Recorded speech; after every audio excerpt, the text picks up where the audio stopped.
But the man they're all trying to beat, no matter which generation they're from, is the current world #1, Mark Selby. And come what may over the next 2 weeks, Mark is going to end the season as world #1 for a 6th time, and he's trying to pick up the trophy for a 3rd time in 4 years. Well, Mark Selby I've known since he's been 14 years of age, and his improvement has been second to none. When I say this, and I mean it sincerely, Mark Selby for me was never going to be a top 16 player because he used to cue this far away from the cue ball. When he got close, he improved 40 points overnight. I think he's just very consistent. He's got an excellent B game. He's the best I've ever seen at winning ugly. So, you know, worse, other players, if they're not playing well, might go out in the first round. He seems to be able to scrape through matches and get to maybe quarters and semis regularly. Ladies and gentlemen, your champion, Mark Selby. It's so hard these days to dominate. Gone are the days with obviously the Steve Davises and the Hendrys and the Reardons in the past, where they dominate the game. It's impossible to dominate now. If it was that easy, you know, everybody would be doing it. But, you know, to keep making 70s and 80s to win frames, you can't do it all the time. Mark Selby makes one of the best comebacks I've seen for many, many years, and he wins the World Championship for the very first time. You have to scrape him off the table, and it means that his opponent has to have such mental stamina to stay with him, keep their concentration, because as we've seen, he can keep frames going even when he's a snooker for 20-30 minutes longer. So your mental strength gets tested. Your champion, Mark Selby.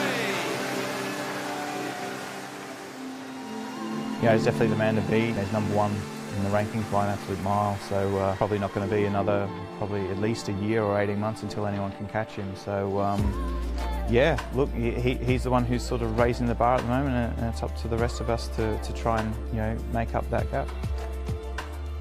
He's got a great personality, loves everything in life. He's got a family now, so what's not to like about it? Well, he's the greatest player to come from Leicester, which I hate saying.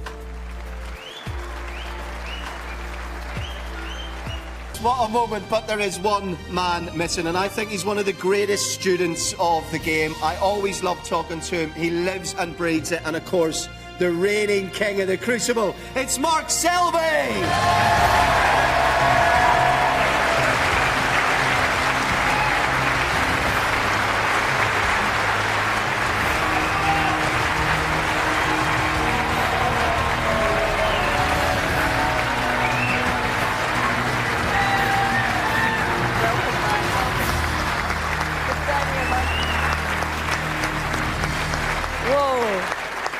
Well, first of all, I think, Mark, on behalf of everybody in the room and everybody watching around the world tonight, what an amazing parade, and it must be an amazing sensation to be a part of this great history of this event in this venue. Yeah, it is. I mean, it's a fantastic tournament. It doesn't matter whether you've been here 1 time, whether you've been here 10 times. You still get goosebumps the day before, leading up to the tournament. And it's always been a special occasion for me, the first day before the tournament starts, but this has been extra special this day.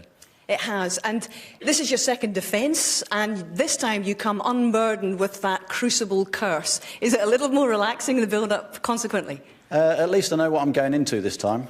Winning it for the first time, trying to defend it, that Crucible curse. Obviously, it's there for a reason. It's history, and it's still not been done. So coming back this time to defend it, I think it's probably going to be even harder. I think this year is probably the most open the tournament's ever been. A lot of players playing well, so it's going to be a great tournament. Well, you're going for a 3rd title in 4 years. You're getting the hang of this now, but generally speaking, what is the toughest part of handling 17 days here to try and win this trophy? I think just physically and mentally, it's just so gruelling. I mean, not only do you have to go out there and play fantastic snooker, but I think mentally you get towards the semi-final stage and you think like you're right at the back end of the tournament, but you're only halfway through. You've still got another 1st to 17 and a 1st to 18, so mentally it takes it out of you, and at the end of the 2 weeks, whoever's strongest mentally, more times than not, seems to be champion. Well, you know what you're up against. You've got a certain Fergal O'Brien who took 2 hours and 1 hour and 2 hours and 2 hours it was, goodness me, 2 hours and 3 minutes in a final frame decided you're going to have to scrape him off the table tomorrow. Yeah, it's going to be tough. It's funny because I've already walked in my dressing room and apparently he's put a present of a new pair of shoes in there for me already, so so I'm looking forward to that. But I mean, no, Fergal's a great guy, great competitor, one of the toughest players to beat on the tour, so I'm looking forward to it. We're looking forward to seeing the match. We're looking forward to seeing you defend your title once again. Mark, thank you very much. Colin, defending champion.